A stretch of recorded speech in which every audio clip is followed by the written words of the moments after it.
Hi guys. So for today's video, double integration method, part 2 tayo class. Okay? So, bakit may part 2 pa? So, mahalaga guys na pinanood nyo rin yung part 1 neto class, no? Kasi marami tayong matututunan dun sa part 1 na yon, which is para maintindihan natin ng buo itong part 2, kailangan mapasadugo mo or ay sa buhay mo guys yung part 1 natin. Okay? So, sa part 2 natin class, ituturo ko sa inyo yung mas madaling approach, no? So, dito sa screen natin, nakalagay dyan yung first approach, no? Itong mga equation na to, so by the way, 1, 2, 3, tas equation 4, 5, and then 6. Okay? So, itong mga equation na to, nakuha natin to using part 1 ng ating double integration method. Tama? So, kung titignan nyo, ito lang yung mga yan guys, no? Equation 1, equation 2, at saka equation 3. Nire-write ko lang class, no? Knowing na mayroon na tayong mga values ng C1, C2, and then C3. So, nire-write ko lang siya. Then, dalawang cutting line yung ginawa natin doon. Kaya class naging 6 yung equations natin. Ngayon class, ang pag-aaralan natin ay yung second approach. Bakit ko pa to sinulat? Kasi guys, kailangan nyong i-observe yung ginawa natin nung sa first approach. Kailangan nyong i-observe yung mga equation dito sa first approach natin, which is yung 6 na yan. Okay? So, ang gagawin natin is second approach na. So, eto siya guys.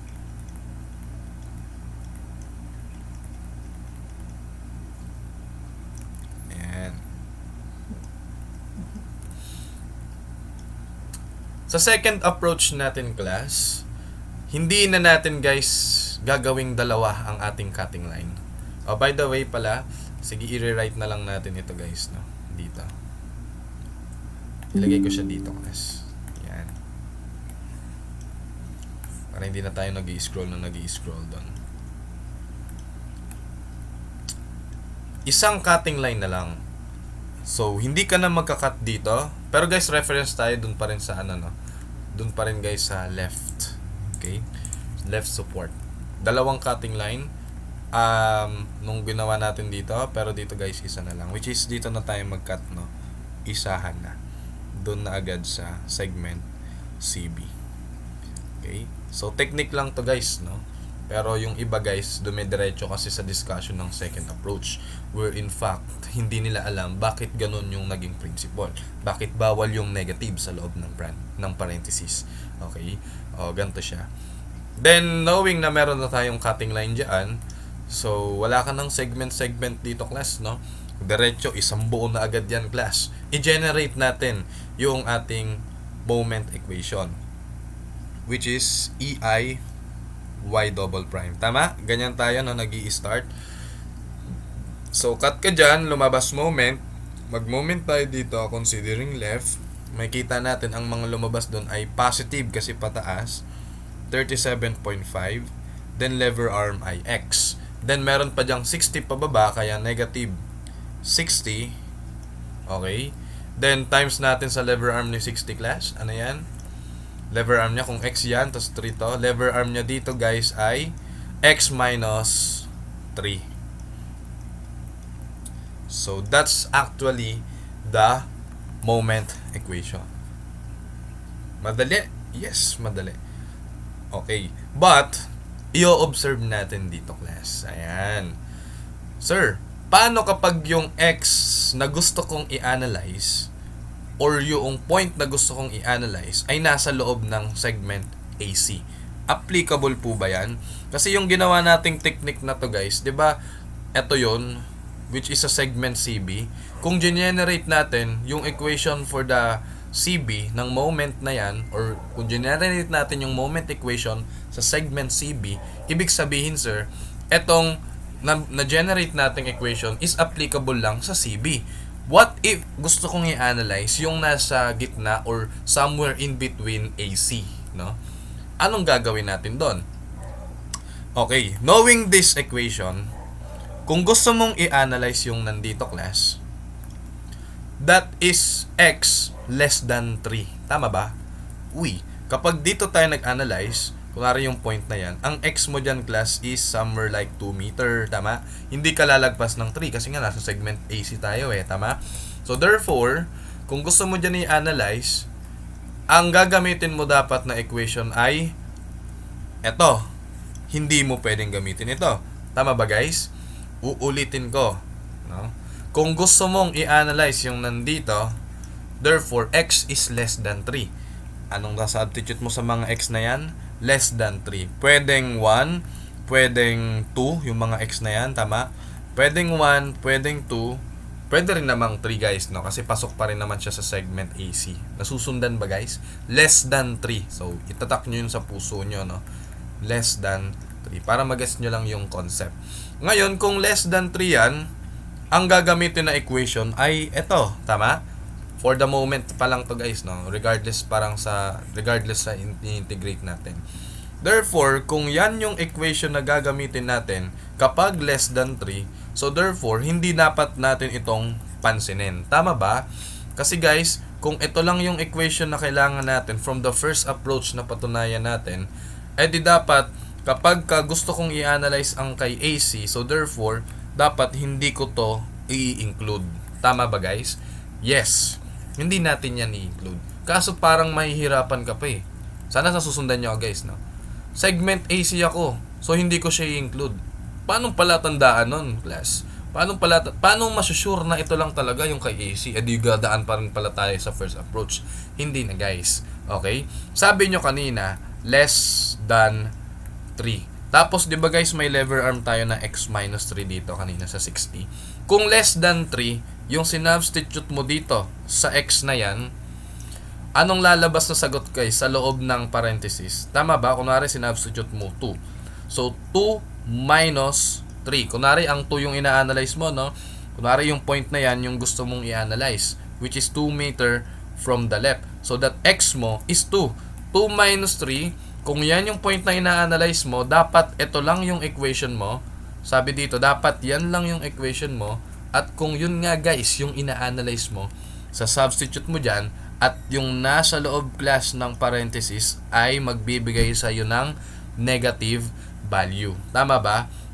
Kung negative value yung lalabas dyan, at ang kailangan mo lang pala is itong equation na to, so therefore, we will just going to neglect it. Tama ba? Kasi guys, pumasok nga tayo kay segment AC, so therefore, kung nasa segment AC, ito lang yung kailangan. Kung nasa segment AC, negative yung lalabas dyan. At kung ito lang yung kailangan, tas negative yung lalabas dyan, ibig sabihin, hindi na natin siya papansinin. Or, just in short, pag negative yung nandito, we neglect it. No? That's the principle sa double integration method. Kaya yung parenthesis na yan na pag ganon, gawin na lang natin pag ganyan. Okay? So, ibig sabihin yan, if negative, no? If negative yung nandito class, we neglect. Ine-neglect lang natin because of the first approach na patunayan natin na ito lang dapat yung gagamitin. Kasi guys, kapag sinama mo pa rin siya, kahit negative yung nasa loob niya, kunwari negative yan, negative 1 yan, may value pa rin ito, which is, iba na dito class. Diba? Dapat 37.5 times 2 lang Pero guys, kung isasama mo pa rin yan kahit negative yan class, so therefore, mamamali ka na. Kaya kapag negative yung nasa loob ng parenthesis, we neglect. So that's the principle. Okay? Then, after generating the equation ng unang-una, knowing na bawal nga dyan guys mag-negative, so nine-neglect natin, edi proceed na tayo sa double integration method.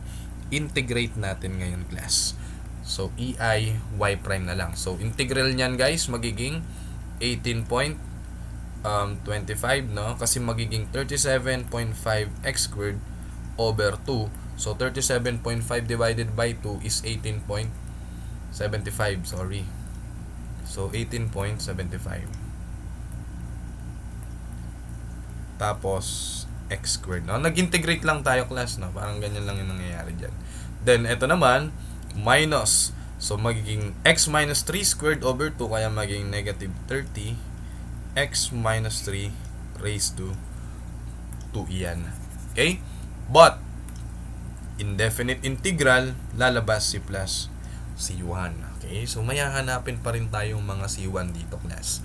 Then, integrate pa natin ulit, class, magiging, again, no, same principle. Pag negative lumabas dyan, we neglect. Okay? So, yan yung ating, guys, no, palatandaan. Ang ganda, guys, no. Anyways, EIY naman, integrate pa natin ulit, magiging 8.75 x cube over 3, 6.25 x cube minus, i-raise to 3 nyo yan, magiging 10 na lang to, x minus 3 raised to 3. No? Tama? Power rule, guys, no? Sa ating integral calculus. U raised to n plus 1 over n plus 1. Plus, C1x, then after mo ma-integrate yan, magdadagdag ka pa ng another constant. So, C2 na yan. At tapos na. Tatlong equation lang, guys, yung ginawa natin. Okay? So, tatlong equation lang. Therefore, dalawa lang, guys, yung unknown dyan. C1 at saka C2. Tawagin lang natin tong equation 1, equation 2, equation 3. Pero, guys, ibahin natin yung kulay. Ganyan natin yan. 1, 2, and then 3. For the second approach. Tignan natin kung same, guys, yung makukuha natin mamaya. Then, meron siya actually elastic curve. Ang itsura ng elastic curve niya is paganyan. So, pwede mong gamitin yung mga condition na pwede mong gamitin sa elastic curve na yan so that we can solve for the C1 and then C2. Hindi na yan mahirap kasi dalawa na lang, guys, yung isosolve natin. Okay? Mag-start tayo kay A. Sa point A, since nasa support siya, walang deflection dyan. No? Hindi bumaba ng ganon yung ating beam. So, wala. So, at A, so pwede mong ganyan. So, sige. At A, x is equal to 0, then y is also equal to 0. Tama naman, no? Kapag nasa A ka, since reference mo dyan sa A, ang x mo ay 0. No? Kuklose siya ng ganon. So, therefore, substitute natin ito saan? Deflection yan, class. So, therefore, dun ka titingin kay deflection. Hindi kay slope, hindi rin kay moment. Kasi we're talking about the deflection for the initial condition. So, magiging EI times 0 is equal to 6.25 times 0 raised to 3 minus 10 times 0 minus 3 raised to 3 plus C1 times 0 plus C2. Okay? Naiintindihan, class? Guys, no? Ang lalabas dito, class, ay negative value. Tama ba? 0 minus 3 is negative 3. Sabi niyan, kapag negative, ini-neglect natin. So, therefore, neglected ito, class. Ayan. O kaya, ganyan na lang, no? Basta ganyan. Neglect yan. 6.25 times 0 raised to 3, 0. Guys, ito may value to, ha? Again, nine-neglect lang natin kasi yan ay negative. So, 0 din ito. Then, 0 din ito, guys. Tapos, 0 din ito. Then, napatunayan natin, guys, that C2 is equal to 0. Next naman, kailangan na nating hanapin si C1. Si C2, guys, wala, no? 0 yan. Hindi yan laging 0, class. Nagkakataon lang. Kaya kapag naka-encounter kayo ng problem, baka sabihin, ay, C2 is 0 naman lagi, no? No, hindi ganun, guys. So, nagkataon lang yan, class. No? May mga situation ng problems na hindi naman nagsisiro si C2. Kaya this time, 0 ito. Kasi na-solve natin. Next, hanapin naman natin si C1. Paano kaya, guys, mahanap si C1? So, wag mong isipin masyado. Gamitin mo si elastic curve. Anong mapapakinabangan mo? Kapag nasa dulo, wala ding deflection. Tama? Kapag nasa B, walang deflection. At kapag tayo ay nasa B, x is equal to 8. Tama? Nasa dulo na tayo. No? 3 plus 5 is 8. Reference tayo sa support A kasi. Then, ano si deflection kapag nasa dulo? 0. Kaya, guys, gamit si equation number 3. 3 ginagamit natin dyan, no? Kasi deflection yan, eh. So, sa equation number 3 yung gamit. So, lalagay ko lang, class. Substitute natin yung x is 8, y is 0. So, magiging EI times 0 is equal to 6.25 x cubed, so 8 raised to 3 minus 10, then times x minus 3, guys, 8 minus 3. So, ito ba guys, ine-neglect natin? Hindi. Kasi hindi naman negative yan eh. 8 minus 3 is positive 5. So, raised to 3. Then plus C1 times x, no? Nandiyan na tayo. Time is 8. Ito guys ay 0. Cancel si EI. So, sa equation na yan, C1 lang yung matitira. So, therefore, C1 now is equal to, so, pasolve natin si C1 class, no? So, gamit tayo ng calculator. So, magiging 0 is equal to 6.25 8 raised to 3 minus 10. Sama mo yan guys, no? 8 minus 3 raised to 3. Then plus x time is 8. So shift solve. So initial value 0 lang natin, no? So that C1 is negative 243.75.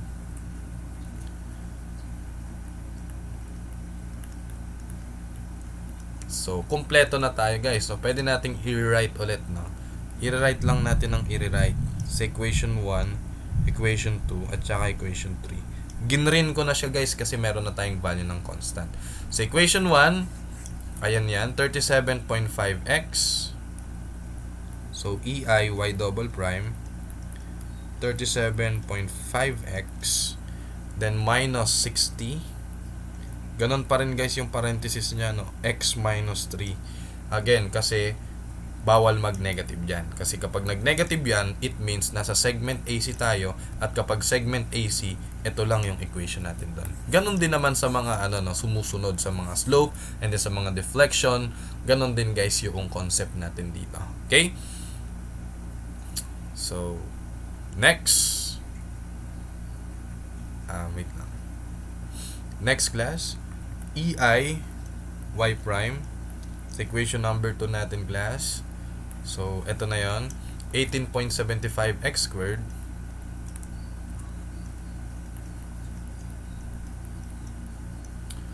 and then minus 30x minus 3 squared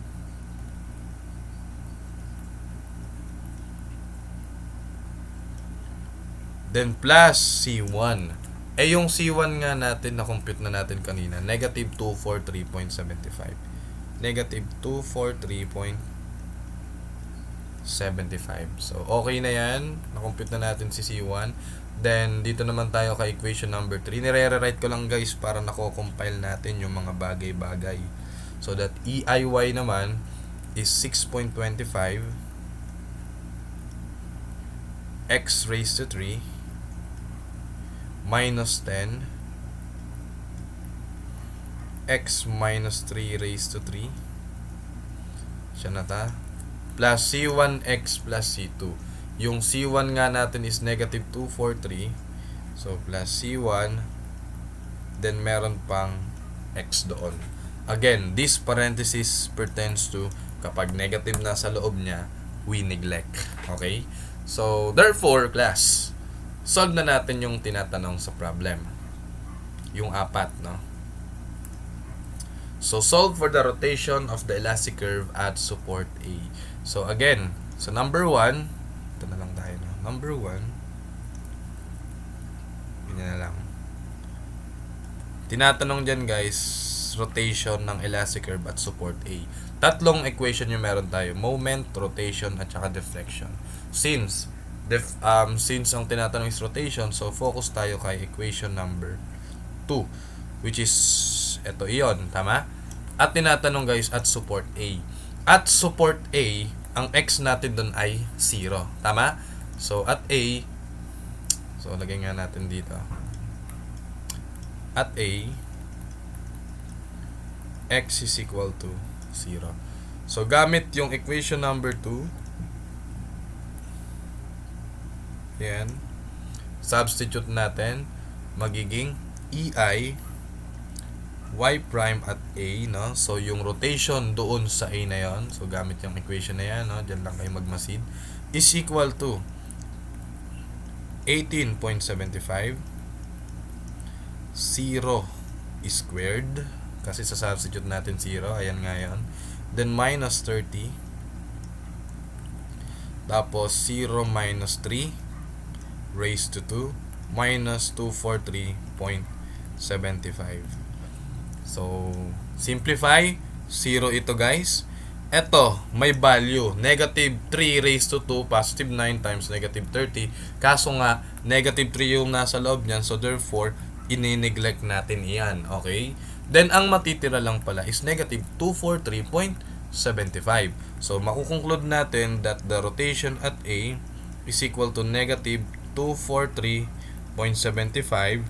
Tapos yung EI dito guys, i-cross multiply ko doon, kaya over EI. So, that is the answer for number 1. Which is, kung titignan natin sa part 1 class, ang sagot natin for number 1 is, ayan, negative 243.75 over EI din class. So, same lang, no?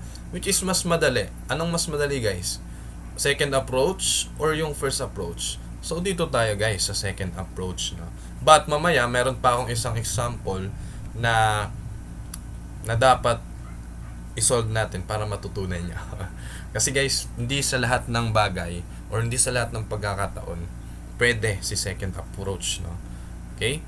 Kaya nga may another method tayong kailangan i-introduce sa ating theory of structures, hindi lang double integration method.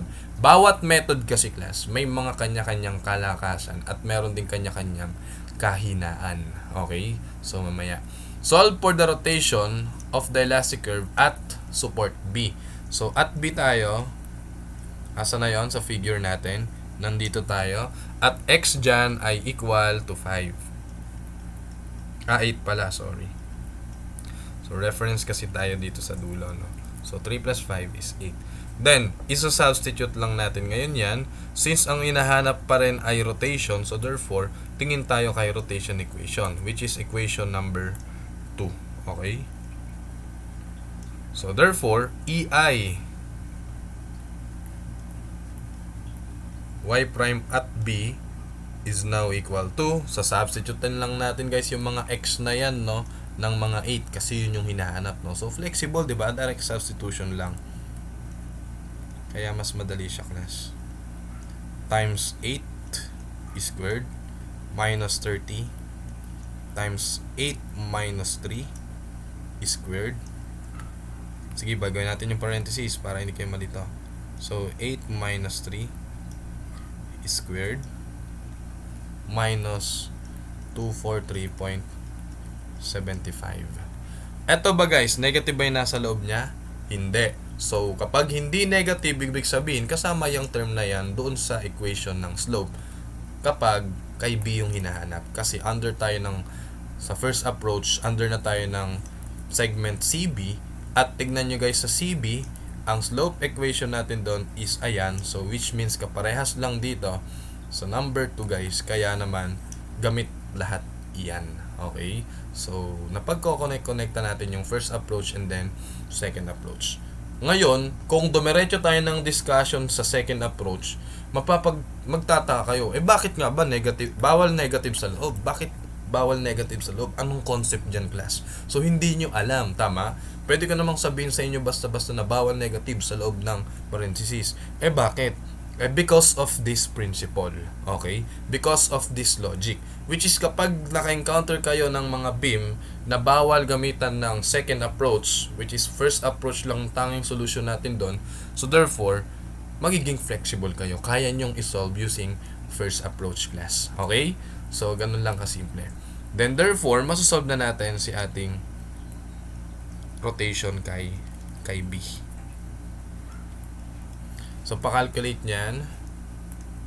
So, calculator natin na luma. Luma to guys eh. 18.75 8 squared minus 30. Dapat mapagtugma natin, no? So, 8 minus 3. Hindi yan dapat guys i-neglect kasi di naman negative. So, squared. So, minus 243.75. Then, ang lalabas is 206.25 class. Okay? 206.25. So, y is equal to to 6.25. Then cross lang natin to doon over EI. Guys, kapag meron given na EI, okay? Kapag meron given na EI, then ilagay nyo, no? Okay, so i-substitute nyo so that you can get the actual value of the slope and so on. Okay? Pag sinabing modulus of elasticity, then given din yung moment of inertia ng ating beam, so ilagay nyo guys, isalpak nyo dyan. Kasi guys, we are talking about the deflection or the rotation involved na dyan guys, no? Kung meron kang beam na ganyan, no? Pag tinignan mo yung cross-sectional area nyan, pwede kasing ano yan guys, I-shape. Kung I-shape yan sa mga steel design, no, i-advise ko na kayo ng konti. Kunwari sa steel design, yan ay I-shape, meron siyang moment of inertia. Okay? So ito si X axis, then ito si Y axis. May moment of inertia guys along X, therefore nagsasuffer guys because of this loading pababa. Nagsasuffer si x-axis natin dyan. Kaya kailangan natin ng moment of inertia about x. Or depende pa sa pwesto ng loading. Baka kasi mamaya ganito yung loading eh. And so on, no? So doon lang naman guys tayo umiikot. And then since magde-deflection ng ganyan, so talagang related si ating EI. But meron connection pa rin ni material. Iba ang deflection ng concrete, iba yung deflection ng steel. So ano ba guys, yung modulus of elasticity ng concrete or steel na yan. Kaya merong mga EI. Again, ang ibig sabihin ng EI, kung gusto nyo kung meron kayong para maintindihan nyo guys yung concept niyan, EI means flexural rigidity. Okay? Sa strength of materials natin, na-encounter natin yung PL over AE, di ba? Yung pilae. Yung AE na yan guys, anong ibig sabihin yan pag pinagsama mo? Yung A is cross-sectional area, then E is the modulus of elasticity. AE means axial, no? Axial rigidity naman. Basta EI guys, flexural rigidity. So yan yung mga ilan sa mga basic concept or terminologies na dapat nasa dugo din natin or master natin class. Okay? So that's for number 2. Dito naman tayo na number 3 guys. Ayan. Sabi dyan, solve for the deflection of the beam 3 meter from the left support. So, again, at B, X is equal to what? Oops. At B, guys, ay B ba yan? Ay, hindi. Solve for the 3 meter no, from the left support. So, therefore, at C tayo doon, X is equal to 3. Tama? Kapag ka guys 3 meter from the left, so therefore nandito na tayo kay C. So therefore X is equal to 3 at C. At guys, tinatanong dito sa number 3 guys, deflection. So sa tatlong ating equation na napalabas, dito ka titingnan kay equation number 3 kasi siya lang naman guys yung deflection equation. So gamit si ating equation number 3, so magiging EI Y kay C, no? Hindi siya prime. Kapag prime kasi slope yan guys, no? Rotation yan. So deflection tayo, magiging focus ka dyan. So 6.25, then X is 3 raised to what? 3 minus 10, then X is 3 minus 3 raised to 3 minus 243.75 X. Tignan nyo guys, kung papansin niyo sa first approach, kapag X is equal to 3, pwede mong gamitin ito, pwede mo rin gamitin ito, tama? Kasi nga, yan yung condition na parehas X is equal to 3. Yes, pwede. Kasi tignan mo, bakit?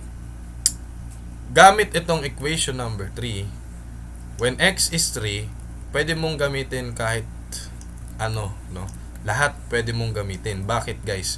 Kasi guys, kapag sinubstitute mo dito yung 3, di ba class? 0 lang din naman yan. Parang dito class, no? Parang dito sa first approach, pag sinubstitute mo yung 3, 0 lang din yan. Kaya ang lalabas, 6.25 tas negative 243.75, which is, eto lang din yun, di ba? So, napagko-connect natin class yung mga bagay-bagay, no? So, sana hindi lang ako yung nakakapag-connect. So sana kayo din. Kasi baliwala yung aking pinagdadadaldal dito class kung ito ay hindi nyo din naman naiintindihan. So naka times tayo sa 3 dito. Okay? So hindi naman negative yung nasa loob, no? 0 lang naman yan. So okay na yan. So deflection at C is equal to anong value niyan class? So solve natin. So magiging 6.25 3 raised to 3 minus 0, no? 0 na yan guys. 3 minus 3 is 0 eh. Hindi ko nalalagay. So 243.75 times 3. Okay? Then press equal negative 562.5.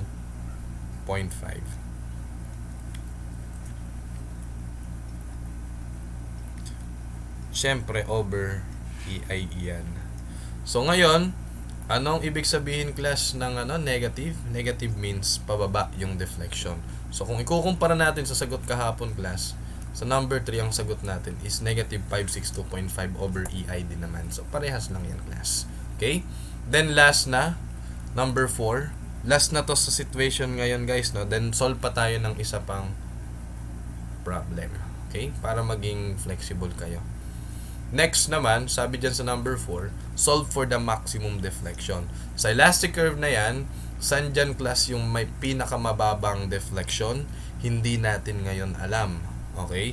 Baka nandito, or baka naman guys, nandito. Kaya paano natin yan isosolve? Sabi natin guys, sa maximum deflection, sa may pinakamababa class, pag nagdrawing ka ng tangent dyan, makuha mo line ay horizontal. At dun sa lowest point na yon, kung line tangent dyan ay horizontal, sa lowest point na yon, ang slope nun ay 0. Tama? Basta horizontal line, 0 yung ating slope. So therefore guys, pwede mong sabihin dito, at maximum deflection, ganito rin naman guys yung ginawa natin guys, no? Sa ating first approach kahapon. So y prime is equal now to 0. Isa lang naman tayo guys eh. Isa lang naman yung equation natin sa y prime. Kaya yan lang guys yung gagamitin natin. So, si slope equation, which is 0 nga. Kaya gamit si equation number 2 class, magiging EI, ito tayo, EI y prime, which is, papalitan nga natin yan ng 0, okay, is equal to what? 18.75, no, yung mga yan class. 18.75. Then x squared. So dito ako nakatingin. X squared. Hindi pa natin alam si x, hindi pa natin alam yung location ng maximum deflection from the left support. Kaya yun muna yung hahanapin natin. The moment na malaman na natin si x or yung distance ng lowest point ng elastic curve from the left support, then makukuha na natin guys yung deflection gamit itong equation na yan. Kaya diretso muna tayo dito. So minus 30 x minus 3, so raised to 2 minus 243.75. Ayan. Sa equation na yan, kung 0 ito guys, ang unknown dyan ay si x na lang. So, x is equal to what? Calculator ulit tayo class. So, magiging 0 is equal to 18.75 x squared minus 30, then x minus 3 squared minus 243.75. So therefore guys, shift solve natin.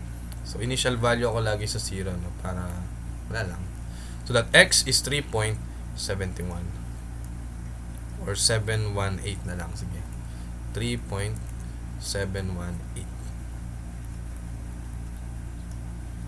meters. Anong ibig sabihin yan? When x is 3.718, y is y max, no? Maximum deflection. So therefore, ang tanong mo dyan ngayon, what is y when x is equal to 3.718? So, ano ba yung y max na yun? Tama? So, gagamitin mo ngayon si equation number 3. No? Siyempre, kung ang tinatanong mo na ngayon is si y when x is 3.718, gulo ah. So, 3.718, makukompute na natin ngayon si y. So, let's substitute na lang using equation number 3. So, EI y, or tawagin na natin dyan na EI y max is equal to 6.25 x cube. Tama ba? X cube. Ang x natin is 3.718 raised to 3 minus 10, then x minus 3, so 3.718 nga. So minus 3 guys. So sana naintindihan nyo pa yung sulat ko, no? So ito na yan. Then minus 243.75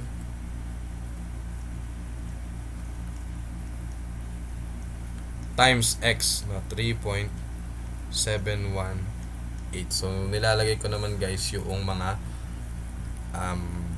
values ng x dun sa equation number 3 na yan. So therefore, y max now is equal to, calculate guys. So 6.25 3.718 raised to 3 minus 10, 3.718 minus 3, so minus 243.75 times 3.718, then negative 592 guys. Okay,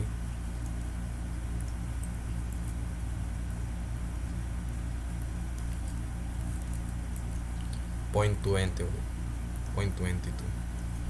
So ngayon, yan na ngayon si maximum deflection. Oops, wait lang. Over EI. So check natin guys sa sagot natin kahapon. So, uy, wait lang. Bakit magkaiba guys? Naku po. May mali ba ako sa aking pagta-type sa CalQ? Uy, nakalimutan natin guys lagyan ng raised to 3 na. So dito guys sa equation na yan, meron pa yung raised to 3. So hindi lang natin to guys nalagyan ng raised to 3. Kaya sa CalQ guys, palitan natin, no? Ay, muntik tayo doon na. Kung yan ay nasa choices, baka mamaya sinadan mo na, no? So raised to 3. Then press equal. Yes, negative 588.74 pala.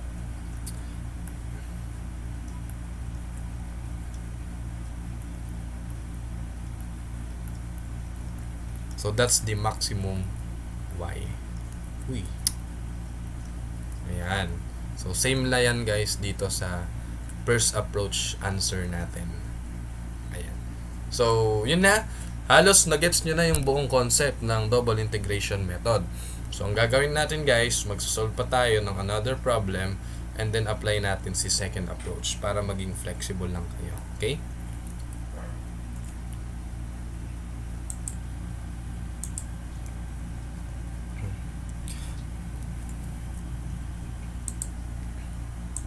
Ayan class. So given this beam, hanapin daw natin guys yung slope ng elastic curve kay A, slope ng elastic curve kay B, kay C, and then the lowest point in the elastic curve. So paano natin yan sasolve? By the way class, no, so last problem natin to for double integration method. So gagamitan na lang natin siya ng ng tinatawag na ngayon, second approach.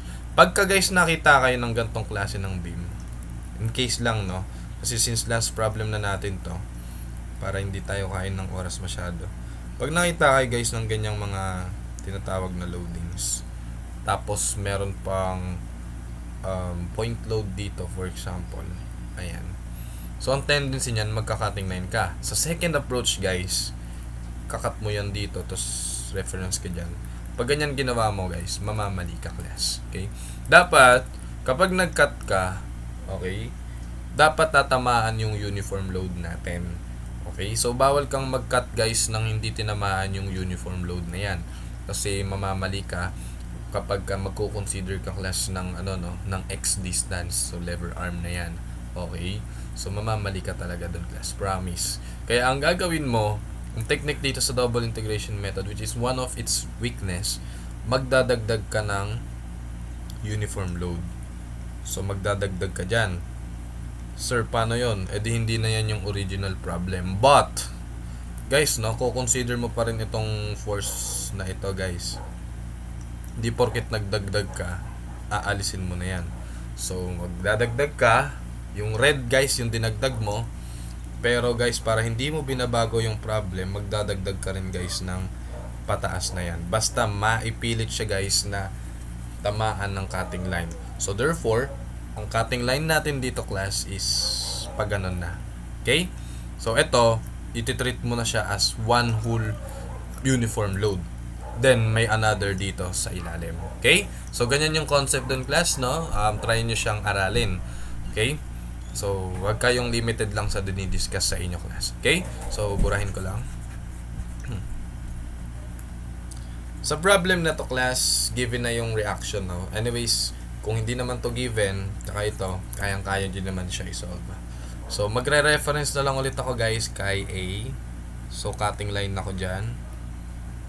So, X distance kay left. So, doon na lang tayo laging mag-reference class para hindi na tayo magkakaiba.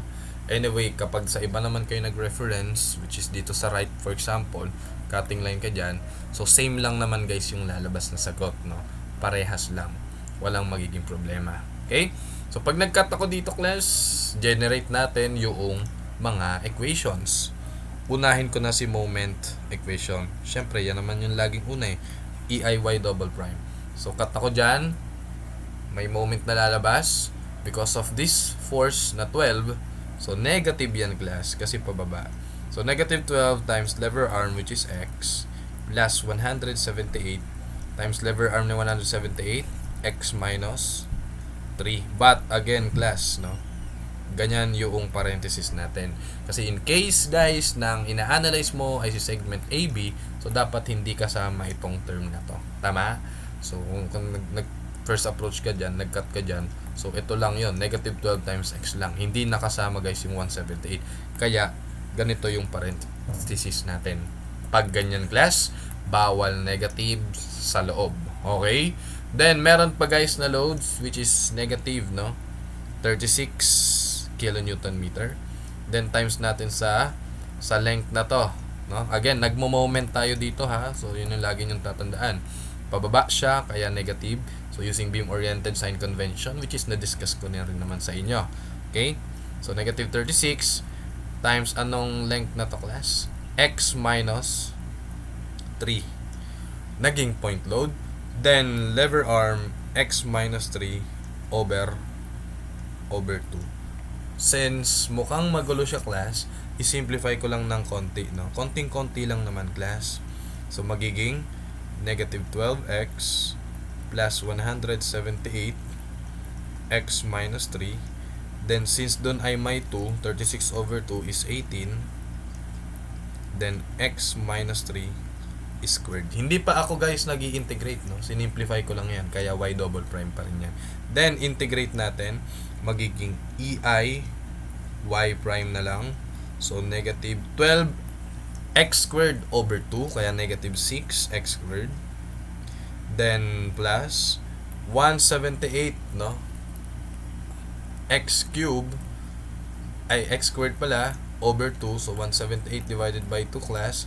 That is 89. So, pahawak ng calcul nyo guys, no? So, 89 x minus 3 squared. Then, minus magiging 18x minus 3 raised to 3 over 3. Kaya, minus 6 na lang. Kasi 18 over 3 is 6. So, x minus 3 raised to 3 plus C1. So, mayroong tayong C1 dyan. And then, i-integrate pa natin ulit guys. Magiging EIY na lang. So, that's the deflection equation. So, negative 6x cube over 3. Kaya negative 2. Tama ba? May negative 2 x cube plus 89 x minus 3 raised to 3 over 3. So, 89 over 3 ko na lang. Tapos, x minus 3 raised to 3. Then, minus 6x minus 3 raised to 3 or raised to 4 kasi in-integrate. Then, over 4. And then, 6 over 4 is just equal to 3 over 2. Tama ba? Yes. So, x minus 3 raised to 4 plus integral ng C1, C1x plus C2. Yung mga ganong simplification, guys, kung kaya nyo naman siyang gawin sa utak ninyo, so gawin nyo na para hindi masyadong mahaba yung mga sinusulat natin. Okay? So, pacheck guys, mabuti kung wala tayong mali. Nakapag-generate tayo ng moment equation, slope equation, at saka ng deflection equation. But, may mga unknown pa, kaya kunin natin guys si C1 at saka si C2 given this figure. Okay? Guys, i-drawing natin si elastic curve. Tingin nyo anong magiging itsura ng elastic curve niyan? Bababa dito, gaganon dito, pupunta ng paganon. Tama? Kasi because of this load, bababa siya. But no, hindi natin sure class. Bakit? Another possible deflection yan class. Dahil sa sobrang bigat nito, kahit may load siya class, pwedeng maging ganito yung deflection ng beam. Tama? Another possibility yan. Ngayon, ano pa yung iba?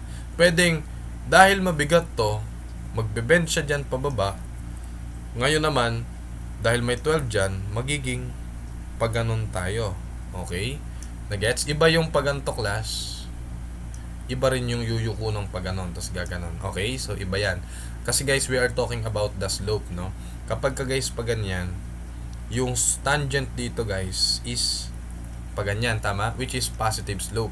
Pero kapag ka guys, yung isa, which is paganyan, so, drawing ka ng tangent dyan, so, that is a negative slope, no? Paganon kasi siya. So, negative slope siya.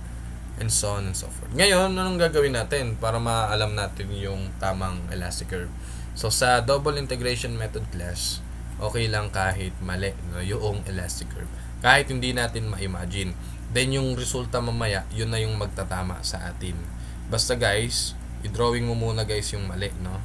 So, let's say, ito yung kanyang elastic curve. Dash line ko na lang. Basta kunwari ganyan. Okay? May slope dito, may slope dyan, may slope dyan. Wala tayong masosolve gamit yung slope equation. Guys, kapag ka fixed supported, tas may load dyan, anong magiging elastic curve natin? Pag ganon class. Tapos gaganon. Tama? Hindi siya guys, hindi pwedeng mangyari na pag ganon. Okay? Hindi yan magiging ganyan. Fixed supported yan, guys. Isipin nyo na lang kapag yung ruler, hinawakan nyo dun sa thumb ng buong kamay nyo, tapos binaba nyo, ang magiging dimension, magiging itsura ng ruler is pag ganyan. Kasi guys, meron siyang shear, meron siyang reaction vertical, horizontal, at saka moment. Kaya naging ganyan yung kanyang deflection. Ngayon, kung pag ganyan yung deflection na yan, at point here, drawing ka ng tangent, for example, point A, drawing ka ng tangent, ang tangent dyan guys ay horizontal. Kung horizontal yung tangent dyan, sabihin mo doon, kung nag-set ka dan at x, so therefore, at x is equal to 0, slope dito ay 0. Kasi horizontal line yan. Ganun yung mga pangyayari dyan class, no? Pwede mong i-assume. Sir, paano pag simply supported? Pag simply supported ba sir, dapat ganun din yung deflection. Gaganyan, tas gaganon. Hindi class, no? Pag simply supported kasi, ang reaction lang natin is vertical or horizontal. Isipin mo guys, itong ruler na to, nakapahiga, yan, nakapahigang ruler. Pag yan nakasupport lang vertically, okay, tapos nilagyan mo ng load, ruler ha, kung may ruler man kayo, try nyo sa bahay. Huwag mong hawakan ng buo, patayo lang. Kunwari yan yung nag-iisang daliri mo. Diyan mo ipatong yung ruler. Tapos pag binaba mo, magiging ganyan yung deflection. Which is kapag nag-drawing ka ng slope dito, may inclination. Unlike sa fixed supported, kapag ang ating beam ay fixed supported, yung sinasabi ko kanina, fixed supported, meron siyang moment, meron siyang vertical, then horizontal. Pag naglagay ka ng load dyan class, gaganon lang yung deflection. Tangent dyan ay horizontal. So, nasusundan nyo guys na yung mga examples natin dito. So, therefore class, hanapin natin si C1 at saka si C2. Paanong paraan? Gamitin na lang natin si deflection. When X or kapag nasa B tayo, tama ba? Wala tayong deflection. Hindi siya bumaba, hindi rin siya tumaas. So, therefore, at B, Y is 0. So, yan nung condition natin. At B, X is equal to what? Ano si B? Ano si X kapag naka B? X is 3, no? Dito tayo reference. So, 3 tayo. Then, Y is equal to 0. So, kung ganun yung condition natin, class, try nga natin kung may masosolve tayo. Gamitin natin tawagan natin itong equation 1, equation 2, and then equation 3. Gamitin natin, class, equation number 3. Kasi nga, deflection yung pinag-uusapan. So, diretsong substitute ko na, no? EI times Y. So, EI times 0. That is 0. So, negative 2 times 3 cube plus 89 over 3 times 3 minus 3. So, 3 minus 3. Sige, lagay mo dyan. Raised to 3. Minus 3 halves. Then 3 minus 3 raised to 4. Plus C1 times 3 plus C2. Okay? So, using that kind of initial condition, class, masosolve natin, class, si what? So, 0 is equal to, simplify nyo nga ito, magiging negative 54. Ito guys ay 0. This is also 0 kasi 3 minus 3, no? Then, C1 plus 3C1 plus C2. So, unknown guys si C1 at saka si C2. Tignan nyo guys, hindi 0 si C2, no? So, may value si C2. Etong 54 na yung transpose natin sa kabila. Wala lang, para nakasettle na yung equation natin. 3C1 plus C2 is equal to 54. So, tawagin ko to guys na equation letter A. Ayan. So, dalawa yung unknown natin guys, no? So, equation letter A. So, yun lang din yan, no? Tinranspose ko lang. Then, ano pa yung another equation na pwede natin gamitin or condition, class? Kapag naka-C tayo, X is equal to 12 at Y is equal to 0. Walang deflection dyan. Okay? So, at C, X is equal to 12, wala naman din dun guys na deflection. So, gamit sa equation number 3, kasi we are talking about the deflection Y is equal to 0. Substitute lang natin itong mga to. So, EI times 0, that is 0, minus 2 times 12 raised to 3, plus 89 over 3 times 12 minus 3 times 3 raised to 3 minus 3 halves times 12 minus 3 raised to 4 plus C1 times 12 plus C2. Okay? Then, isimplify lang natin. Negative to yan, ha?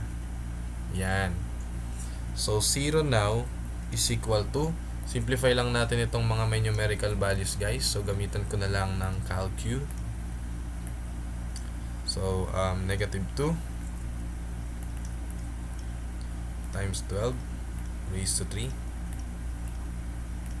plus 89 over 3, then 12 minus 3 raised to 3 guys, minus 3 halves, then 12 minus 3 raised to 4, then yun na, is equal to 8329.5. So 8329.5, but guys, yun pa lang yun, meron pang C1 at saka C2. So plus 12C1 plus C2. Then ito guys, itatranspose ko na dun sa kaliwa. So magiging 12C1 plus C2 is equal to negative 8329.5. So tawagin ko siyang equation letter B. So, sa equation A at saka equation B, two equations, two unknown, mapapalabas natin guys si C1 at saka si C2. Di ba? Mabilis lang, di ba? So, gamitin na lang natin si calculator kaysa mag-algebra pa tayo class. So, two equations and then two unknown na lang. So, mode 5 lang yan class. So, magiging 3. Yung mga A natin nakadikit kay C1. So, 3, 1, at saka 54. Then, next naman is 12, 1, tapos negative 8329.5. Then, press equal. Nakita natin guys that our C1 is equal to negative 931.5. Wait lang. Ayan. Negative 931.5. Tapos yung ating Y ay 2848.5. Yung C2, no? So, 2848.5. So, knowing na meron na tayong C1 and then C2, alam na natin guys yung equation kay moment, kay slope, at saka kay deflection. Okay? So, I think, i-rewrite ko muna. Sige, no? So, therefore, green flag na tayo kasi wala nang unknown. So, for example, green flag. So, negative 12. So, EI y double prime is equal to negative 12 times x plus 178. So, dito ako nakatingin, no? Equation number 1. X minus 3. Ba't ganyan yung parenthesis? Kasi bawal mag-negative sa loob. Minus 18. Tapos, x minus 3 squared. So, that's equation number 1. So, equation number 2 naman, so, ini-integrate lang natin yan guys, no? So, magiging negative 6x plus 89. So, squared na to guys. X minus 3 squared minus 6, no? X minus 3 raised to 3. So, wait lang. Ito yan guys.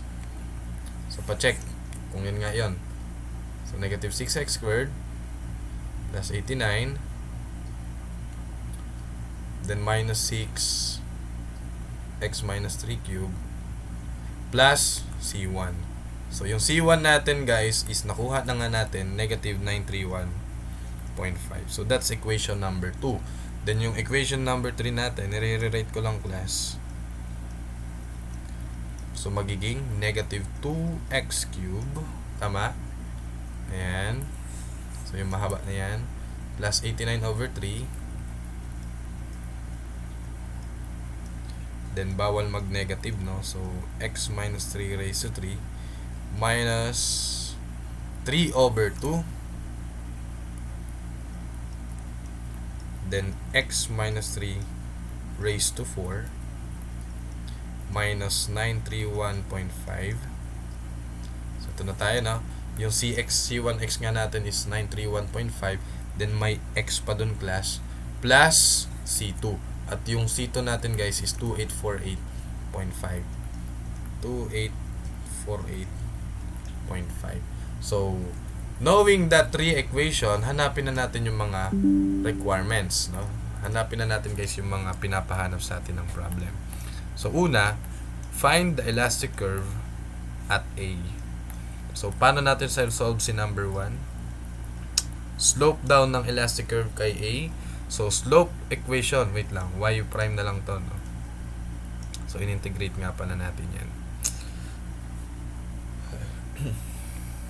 Okay? So, tingin tayo kay slope equation. Equation number 2. So, at A, so pwede mo lagyan ng ganyan, pero kahit wag na guys, no? Nilalagyan ko lang para masundan natin. X is equal to 0. Dito sa point na to, X is 0. Ayan. Kaya to compute for the value of the slope sa elastic curve, no, at point A, gamitin natin si equation number 2. So, lagyan ko ng 2 dyan. So, magiging EI slope at A, kasi doon na natin ipupwesto. So, is equal to negative 6 or negative 0. Negative 6 times 0 squared plus 89, then 0 minus 3 squared, minus 6, 0 minus 3 cube, minus 931.5. Note natin class, kapag guys, ang ating parenthesis ay nag-negative sa loob, so neglect natin yan. Neglect din natin ito. Ito guys is 0. No? Negative 6 times 0 is still 0. Ang natira dyan is yung huling term lang na to. So therefore, mako-conclude natin that the slope or the rotation at point A is negative 931.5 over EI. So, yan ngayon class yung sagot. And then mamaya i-interpret natin kung bakit negative yan. Basta, tapusin muna natin yung mga hinahanap na class. Then number 2 naman. Okay. Saan na yun? Ayan. Slope of elastic curve at B. So, focus naman tayo guys kay B, no? So, therefore, dito tayo kay B. Ano magiging ano natin dyan class? X.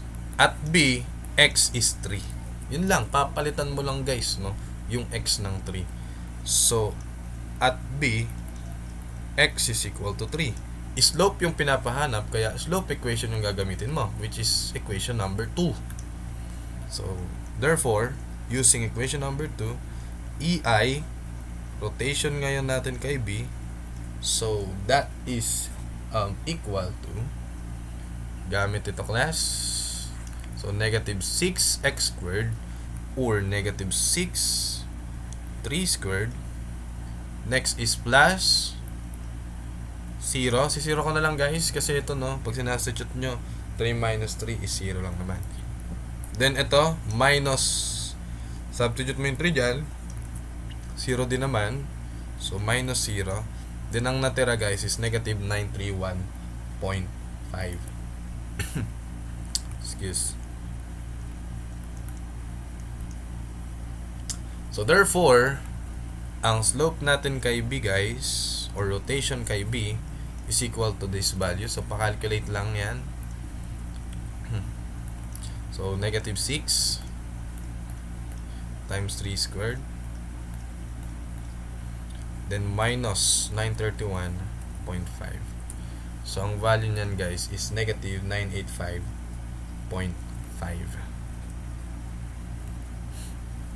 Amoy sunog na kanin. Pag ganyan guys, sinasabi nyo ba sa parents nyo? So 985.5 over EI. So that's the answer for number 2. Diba class? Once na ma-generate mo na yung mga equation na yan, so sobrang basic na lang. Substitute X mo na lang yan. Okay? So number 3 tayo. So sabi dyan, slope of elastic curve at C. Paano yan class?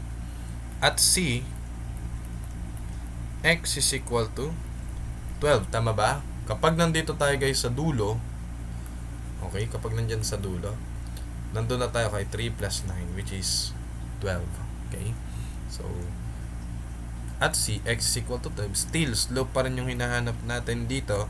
So, gamitin natin sa equation number 2. So, EI, slope ng elastic curve kay point C is equal to, so, substitute nyo yan, magiging negative 6. Nakapagod pala guys magturo, no? Ay, naglalag pa siya. Ayaw na lang makisama. So, negative 6x squared. So, x squared. Then, plus 89 over 3. Ay, hindi, no. 89 lang pala. So, dito tayo nakatingin kay equation number 2. So, 89. 12 minus 3. Then, squared. Then, minus 6 times 12 minus 3. Parenthesis yan guys, no? Raised to 3 minus 931 nagde-delay ang ating pen. Ganun siya guys kapag dumadami na yung yung nasusulat ko sa OneNote. Number 3 pa lang tayo. So that our slope or rotation kay C guys is equal to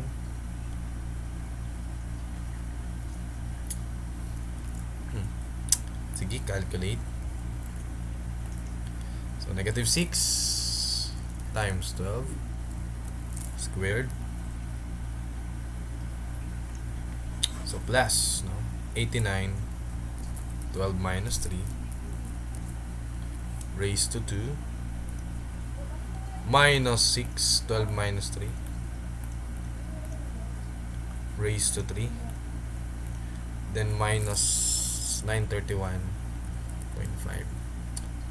then 1039.5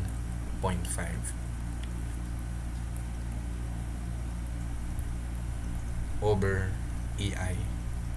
So dalawa na lang class, so we can actually end this video na. Then interpret natin class yung ating mga sagot. Negative slope means pag ganyan, tama? So sulat natin, negative slope means pag ganyan. Negative slope means pag ganyan. Positive slope means pakabila naman ng ganun. Okay? So analytic geometry yan. Okay? So analytic geometry yan. Ibig sabihin, kapag ganito yung kinonsider mong elastic curve, sa point A, drawing ka ng tangent sa elastic curve na yan, dapat meron tayong positive slope. Kay A, tama? Ganyan guys is positive, no? Pero dito sa lumabas na resulta natin, ang slope pala guys kay A ay negative. So bakit ganun? Anong ibig sabihin nun? Ibig sabihin, mali yung ating elastic curve.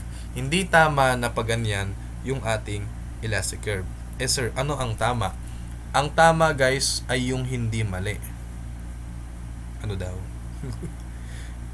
Sabog. Ang tama class is what? Pag ganyan ba? So try mo nga kapag pag ganyan, no? Other option natin.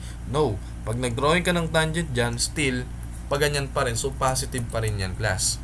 So in short, ang tamang elastic curve guys is aangat siya ng konti. Aangat siya guys dito, and then gaganon siya. Tapos pagdating dyan guys is gaganito. Bakit? So check natin class kung tama yung mga resulta natin. At point A, drawing ka ng tangent line, so declining yung ating line, so negative slope yan. So therefore, yes, nagtugma tayo doon. Pa-negative yung slope dyan. Kay B, drawing ka ng tangent dyan kay B. So, ang tangent dyan guys is somewhere like pa ganyan, no? So, ang line na yan guys is declining na pa ganyan. So, still, yes guys, no? So, negative yung slope natin doon. At kay C, mag-drawing ka ng tangent line. So, pa ganyan naman, which is dapat ang slope ay positive. So, tama guys na kay C, positive slope tayo pag ganyan. So the correct drawing for the elastic curve is this one. Okay ba yun class? Hindi lang basta-basta dapat nakukuha nyo yung sagot. Dapat nalalaman nyo rin, or dapat class ay nai-imagine nyo rin yung mga sinusolve nyo. Next, last number sa number 4. Lowest point in the elastic curve. Actually, dagdagan natin to ng isa pa, no? Which is 5. Highest point. Hindi, wag na guys. Sasabihin ko na lang kung paano yan isolve. So, lowest point in the elastic curve. Obviously, kung ganyan yung elastic curve mo class, nandito siya sa segment BC, no? By interpreting the slopes ng ABC, ang lowest point niya ay C. Kasi guys, kapag paganto yung deflection, yung kaninang ginawa natin, no, pag ganyan, baka mamaya si A yung ma-assume mo na lowest point, which is mali iyon class, no? So mali yun. So elastic yung lowest point is nasa segment BC. Ngayon, yung lowest point na yan class, drawing ka dyan guys ng tangent line, yun ay horizontal. Pag horizontal class, therefore slope ay 0. So pwede nating isolve si number 4 using the concept at lowest point. So lagay na lang natin y lowest point y prime is equal to 0. So, given that alam natin yung slope ay 0 sa lowest point, slope yung pinag-usapan. So, therefore, let's use the slope equation. So, using equation number 2, so, magiging EIY prime or 0. 0 ko na class, no? Kasi sinisiro natin ito eh. So, diretso ko na. Is equal to negative 6x squared. Uy, shit. Ay, sorry guys. So, nakatakip pa lang ating calcu kanina. No? Pero, I think di naman natabunan yung ating drawing. Sige. Okay lang, no? So, smooth lang tayo. So, therefore, negative, gamit itong equation na yan, so, EIY prime, y prime is 0 kasi nga slope ay 0. So, ba't naging 3 na to guys? Wala, yan wala yung ganyan. Siguro nag-uusad-usad yung ink natin. So, negative 6x squared. Ano pa class? 89x minus 3 squared plus 89.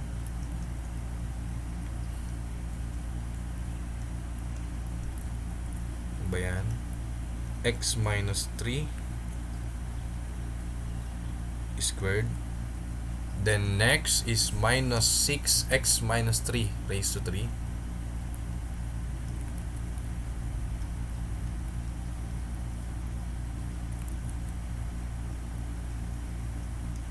Buti na lang last question na to. Minus 931.5.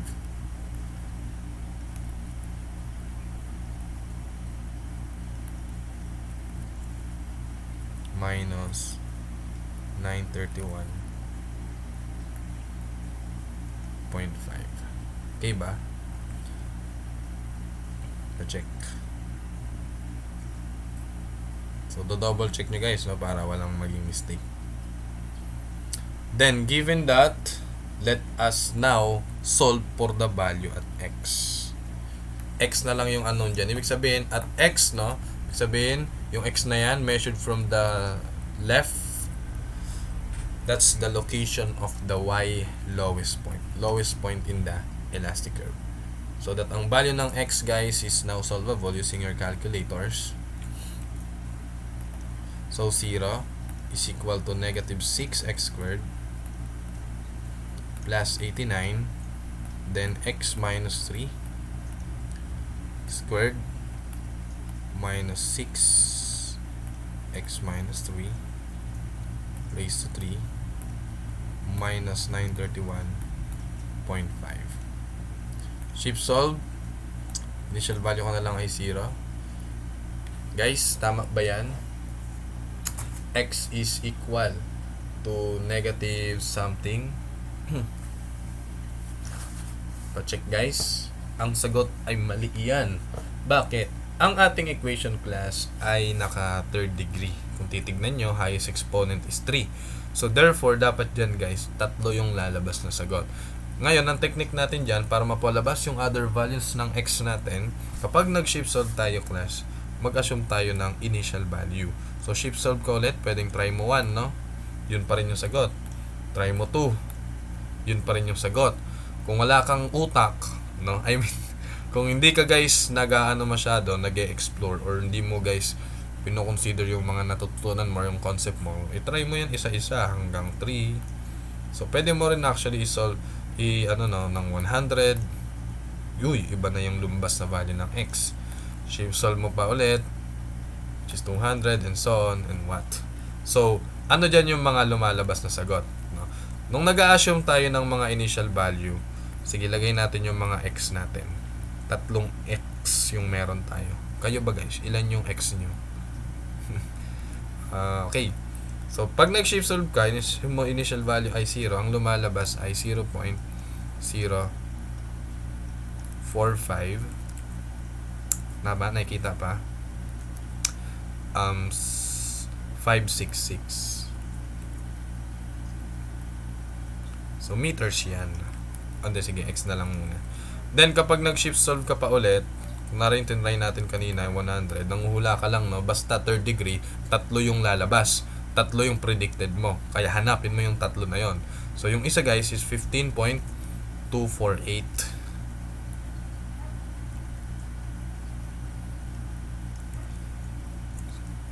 O sige.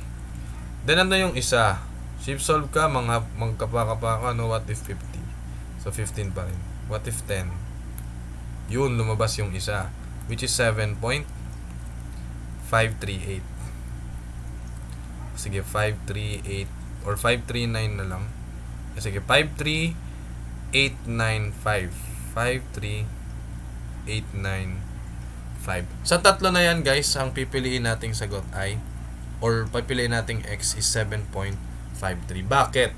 Una sa lahat, nung in-investigate mo yung mga slopes sa A at saka sa B at saka sa C, nakalocate natin ang lowest point is somewhere in BC. Kung yan ay 0 point something, 0.045, saan mo yun malolocate? Dito, tama? Wherein hindi naman yun possible kasi nasa segment AB yan. Dapat nga nasa segment BC. Susundan natin, class, connect natin yan, no? Ganyan, no? Yung mga slope natin dyan. Next, so X na to. Etong 15, guys, possible ba yan? Yung 15 na yan, class, at X, no? Pag lumagpas ka ng 12, di ba 3 plus 9 yan, which is 12. So, hanggang dito lang tayo. 12 lang yan. So, yung pang 15, class, nandito. Along X, no? Ito ba yung 15 na yon? So, for example, yan. Labas na ng beam yan eh. So, therefore, hindi na yan pwede maging possible answer. Kaya, therefore, X na yan. Kasi greater than 12 na yan, class. Kaya, the most logical answer, class, or hindi pa yan sagot, no? The most logical value of X is 7.538. Kasi yung 7.538, class, so 3 ito, 9 yan. So, therefore, 3 to 12 ito. So, therefore, yung 7.538, somewhere in between BC yon. Tama? So, therefore, class, ito yung ating 7.538 and so on. So, yan iyon, class. Which is, sa figure, logical. At pasok talaga siya sa segment BC. Knowing na yan ay ating 7.538, class, so meter, mako-conclude natin, guys, no? Sabi natin diyan, at X is equal to 7.53895, Y is Y lowest point. Kaya ngayon, ang hahanapin natin si value ng Y when X is 7.538.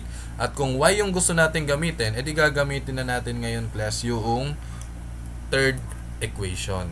Kaya, using equation number 3, class, magiging EI, Y lowest point natin.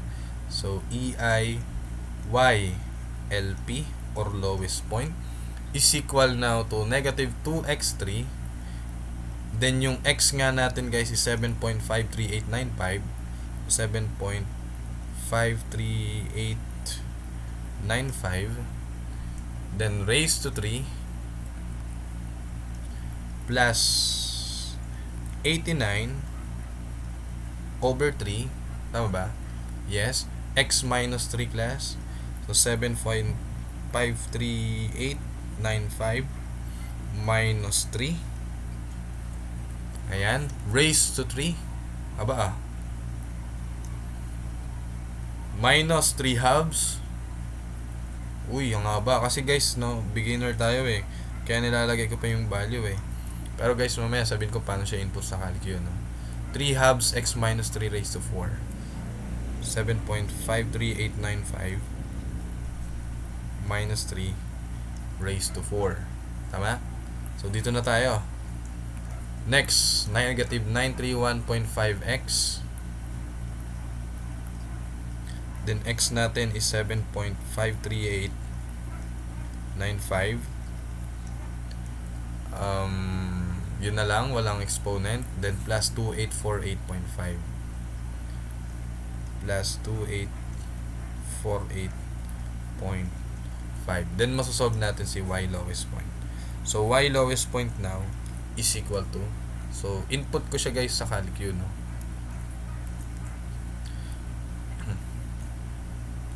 So kita niyo yan, kita niyo naman siguro yan, guys, no? Equation number 3 yan. So, yan, class. Okay? So therefore, input na natin sa CalQ. Yung 7.53895, para hindi na ako guys mahirapan mag-type ng paulit-ulit, store ko na lang siya sa isang value. 7.53895. Store ko na lang siya guys kay A. So therefore, negative 2 times A raised to 3, then plus 89 over 3, then A, no, minus 3. Di ba guys, maikli lang siya sa CalQ? Raised to 3, then minus 3 halves, and then yung A na yon minus 3 raised to 4 minus 931.5, tapos yung A na yun plus 2848.5. Ayan, then press equal. So negative 2893.48. So negative 2893.48. Syempre guys, over EI yan because of this one. Okay? So therefore, yan na ngayon yung sagot sa number 4. Okay? So I think we are done for the double integration method. If you want to master it literally, no, ng sobra-sobra, then solve this sample problem. Okay? Solve it by your own, and then class, maghanap kayo ng ibang reference na pwede ninyo guys isolve, or gumawa kayo ng sarili nyong problem na pwedeng isolve, and then yun na class. Madali na lang iyon. So practice lang, and then kayo naman ang magdadala sa sarili nyo, hindi ang sino mang kaibigan, prof, or what. So we are just doing our part, so you as a student must do your part also. So thank you for listening guys. So hope you learned something. So God bless.